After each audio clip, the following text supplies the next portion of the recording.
everyone, and welcome back to the Speak Easy English podcast. I'm Emily, your host, and I'm so thrilled you're joining us today.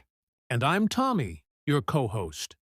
Whether you're on your commute, relaxing at home, or maybe even studying with a notebook open, thanks for choosing to spend this time with us. You're doing something fantastic for your English skills just by tuning in. Yes, absolutely. In today's episode, we're diving into something incredibly powerful, your mindset, specifically your English-speaking mindset. Now, you might be thinking, mindset? What does that have to do with speaking English? Well, as it turns out, the answer is a lot. Your mindset can either fuel your progress or hold you back without you even realizing it. Exactly. Perhaps you felt shy about speaking, maybe terrified of making mistakes. Or have you ever thought, I'm just not a language person? If thoughts like that sound familiar, please know you're not alone. So many English learners experience these feelings. But the great news is, you can change that perspective with the right mindset. So, in this episode, we'll explore what an effective English-speaking mindset truly means. We'll talk about how to overcome common fears and how to build the confidence to speak more freely and naturally. We'll also share some simple mindset shifts and daily habits that can genuinely transform how you feel about speaking English. So grab a drink, get comfortable, and let's explore the world of mindset and English speaking together. All right, Tommy, let's start with the basics. What exactly is a mindset? How would you explain it? Good question, Emily. Essentially, a mindset is your fundamental way of thinking about something. It's your attitude, your core beliefs.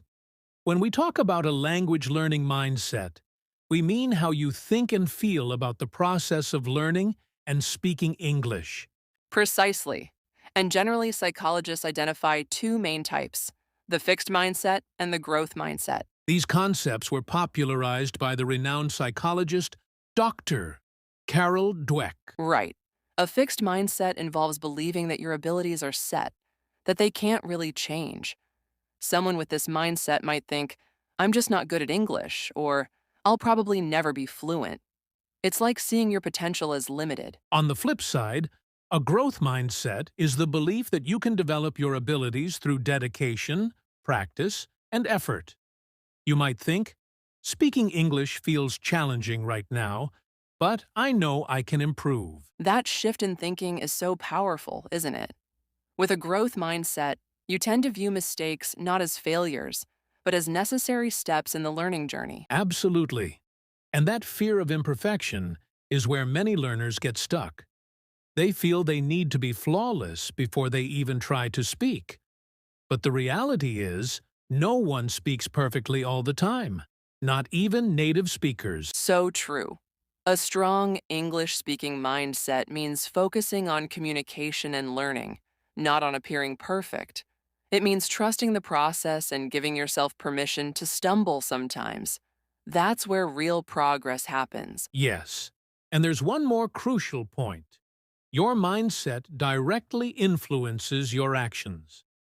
If you believe improvement is possible, you're more likely to practice, speak up, and embrace learning opportunities. If you believe you're stuck, you'll likely avoid situations where you need to speak. Exactly. So, before a single word leaves your mouth, your mindset has often already set the boundaries of what you think is possible. That's why nurturing your inner perspective is just as vital as studying grammar and vocabulary. So, if you've been feeling blocked, perhaps it's a good moment to ask yourself, what kind of mindset do I currently have? And even more importantly, what kind of mindset do I want to cultivate? I love that framing, Tommy. Today is the perfect day to start thinking differently, because fluency truly begins not just with your mouth, but with your mind. Okay, Emily, let's get real for a moment. When it comes to actually speaking English, many learners grapple with significant fears and mental blocks. Would you agree? Oh, absolutely. I've spoken with countless learners who share these struggles, and frankly, I've experienced them myself in other languages. Speaking a new language can feel very vulnerable, especially early on. Definitely. And one of the most common hurdles is the fear of making mistakes. Yes, so many people hold back because they're worried about saying the wrong word, using incorrect grammar, or mispronouncing something. Yup. It often sounds like, what if I mess up and people judge me or laugh? But here's the crucial reframe. Mistakes are unavoidable, and they are actually how we learn and improve. They're evidence that you're actively trying. That's a huge point. Another major fear is the fear of being judged. You might feel like everyone is scrutinizing your every word, just waiting for you to slip up. Totally. That feeling can be paralyzing. But the reality is, most people are far less focused on your errors than you think. Often, they're busy thinking about their own responses or are simply happy you're making the effort to communicate. I love that perspective. And another big mental block I've observed is getting bogged down by grammar. Some learners worry so intensely about constructing the perfect sentence that they freeze up and can't speak fluidly. Yeah, it's like they're mentally editing every word based on grammar rules, forgetting that the primary goal is connection and communication. Overthinking grammar during a conversation makes it incredibly difficult to sound natural and confident. Exactly. And that's why it's vital to remember that English is primarily a tool for communication. It's not about achieving grammatical perfection in every utterance. It's about being understood. Another block is vocabulary anxiety, the feeling of not knowing enough words. Some learners feel limited because they can't find the perfect word for what they want to express. Right. But honestly, you don't need an enormous vocabulary for meaningful conversations. It's perfectly okay to simplify your language, use the words you do know, or even describe something if you lack the specific term. Communication is flexible. I think underlying many of these fears and blocks is a fundamental fear of failure, or perhaps a fear of not meeting perceived expectations. Learners sometimes feel pressured to be fluent immediately, but language learning is a marathon, not a sprint. Precisely. So, to everyone listening, please don't let these fears dictate your actions. The key is persistence, even when it feels uncomfortable. Mistakes are integral to the process, and the more you practice speaking, the more your confidence will naturally grow. Remember, every attempt makes you better, even if it doesn't feel that way at the moment. So if any of these fears or blocks resonated with you, you're definitely in good company. But the empowering news is that you can overcome them by consciously shifting your mindset, which is exactly what we'll discuss next. So, now that we've identified some common fears, let's move into the constructive part. How can we actively shift towards a more positive and empowering English speaking mindset? Tommy, let's talk strategies. Yes, let's get practical. The very first step, Emily, and it might sound counterintuitive, is to embrace mistakes. Consciously accept that making errors is a natural and necessary part of learning. Absolutely. If you're paralyzed by the fear of mistakes, you'll avoid speaking, which ironically prevents improvement. But when you reframe mistakes as learning opportunities, trying new words or structures becomes far less intimidating. Exactly. And when you do make a mistake, try not to beat yourself up. Instead, maybe even mentally acknowledge, okay, I tried something new there. Mistakes are signs of growth, showing you're pushing your boundaries. That's prime learning territory. That's such a great perspective shift. Another key change is moving your focus from perfection to communication.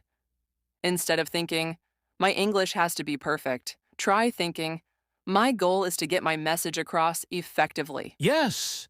I remember when I was learning other languages, I'd get so hung up on grammatical accuracy.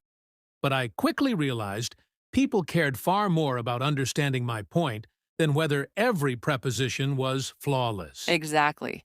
Even with minor errors, if your core message is clear, people will generally understand you. Communication is the ultimate goal. Another important shift is focusing on progress rather than perfection. Learn to celebrate the small wins. Did you manage a 5-minute chat today? That's progress. Did you successfully use a new phrase? Progress. I love that. You're building your skills incrementally, piece by piece. That's how fluency develops. It's a journey, and acknowledging each step forward is crucial for motivation. Yes. And here's another powerful technique. Visualize your success. Take a few moments regularly to imagine yourself speaking English confidently and comfortably in various situations. Picture conversations flowing smoothly. That's such an effective tool. Visualization helps your brain become familiar and comfortable with the idea of successful communication, which can significantly impact your actual performance and reduce anxiety. Exactly. It primes your mind for success. And linked to this is practicing positive self-talk. Notice when negative thoughts creep in. I'll never get this. My accent is terrible. And consciously replace them with constructive affirmations. So true. Instead of, I can't do this, try, I am learning and improving every day, or I am capable of becoming a confident English speaker. Positive self talk fuels positive action. And one final shift. Cultivate patience. Fluency doesn't happen overnight. It's okay for the process to take time. Try to enjoy the journey of learning and trust that consistent effort yields results, even when progress feels slow. Great advice, Tommy. So, to recap the mindset shifts, embrace mistakes, prioritize communication over perfection, celebrate your progress, visualize success, practice positive self talk, and be patient with yourself. These internal adjustments can make a massive difference in your speaking confidence. Exactly. Remember, every step you take, every conversation you attempt, brings you closer to your goal. It's all about consistency and fostering the belief that you can improve. Now that we've discussed how to think differently, let's dive into some practical daily habits you can adopt to actively build that speaking confidence. Tommy, what's a good first habit to recommend? A great starting point is to start small, but be consistent. Don't feel like you need to commit hours every day right away. Aim for just 5 or 10 minutes of focused English practice daily. Maybe speaking aloud, listening actively, or reviewing vocabulary. Even these short bursts add up significantly over time. I love that. It makes it less daunting and focuses on building a sustainable routine. Consistency trumps intensity in the long run. Plus, regular short practice sessions help you get comfortable with the language more quickly. Exactly. Another fantastic habit is to talk to yourself in English. You don't always need a conversation partner. Try narrating your actions. Okay, now I'm making coffee. Summarizing your day out loud, or even just thinking through things in English. It's pressure-free practice for formulating sentences. That's such an underutilized technique. It might feel a bit strange initially, but it's a completely private and effective way to practice generating language spontaneously. You'll likely find it becomes more natural quite quickly. Totally. And here's another crucial habit. Listen to English every single day. This could be podcasts like this one, music, movies, TV shows, YouTube videos, whatever you enjoy. Consistent exposure helps you internalize the rhythm, intonation, and natural flow of spoken English. Yes. The more you listen, the more familiar the sounds and patterns become. Listening comprehension is a huge confidence booster, too. Don't worry about understanding every single word. Just focus on absorbing the language. Another effective habit is to set small, realistic goals and track your progress. Maybe your goal is learn 5 new phrasal verbs this week, or have one 10-minute English conversation. Writing down your goals and noting when you achieve them provides a sense of accomplishment. Right. And crucially, celebrate those wins, no matter how small they seem. Acknowledging your progress reinforces positive feelings about learning and keeps motivation high. Those small victories accumulate into significant improvements. Absolutely. And a habit that ties back directly to mindset. Practice positive self-talk consciously. When you catch yourself thinking negatively, "My speaking is so bad," actively challenge that thought and replace it with something encouraging. "I'm making progress." Or, "Every time I speak, I get better." That's huge.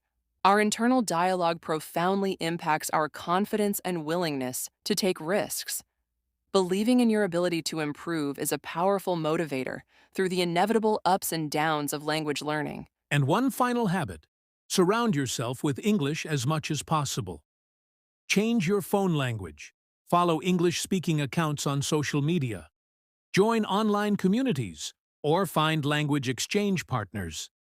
Make English a natural part of your environment. Immersion, even digital immersion, makes the language feel less foreign and more accessible.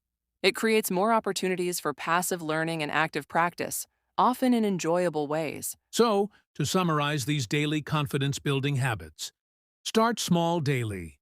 Talk to yourself in English. Listen actively every day.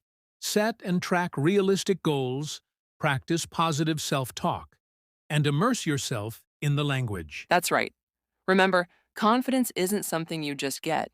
It's something you build through consistent practice and action.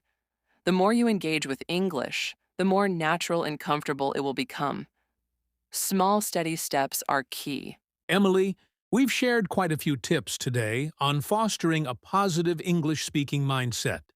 But sometimes, hearing about real people who've successfully navigated this journey can be incredibly motivating. Do you have any stories of learners who transformed their experience by changing their mindset? Oh, absolutely. Real stories are so powerful. One that comes to mind is about a learner named Maria. She started learning English later in life and carried a lot of self-doubt. She was genuinely terrified of speaking, mostly fearing mistakes, and struggled immensely to find the confidence to practice consistently. That sounds like a really challenging place to be. How did she manage to overcome that fear? Well, Maria took the advice we just discussed. She started small.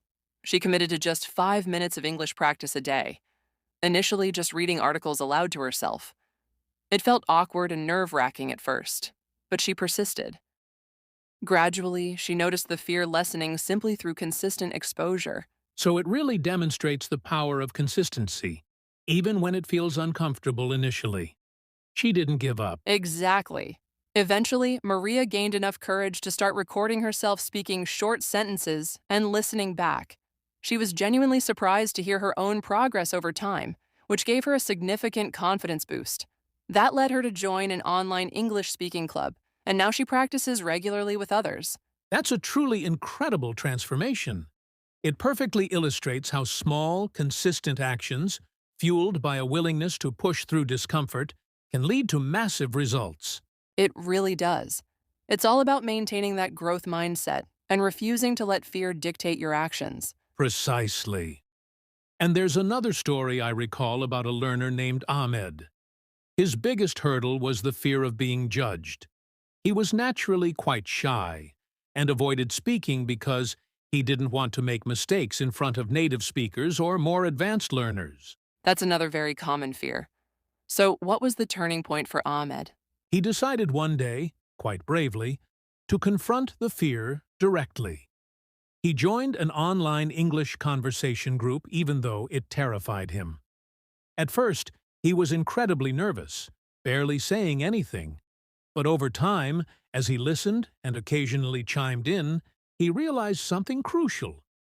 Nobody was judging him. Everyone was there to learn and support each other. Wow, that must have been a huge realization for him. How did that experience impact his mindset long term? It changed everything. Realizing the judgment was mostly in his own head allowed him to relax.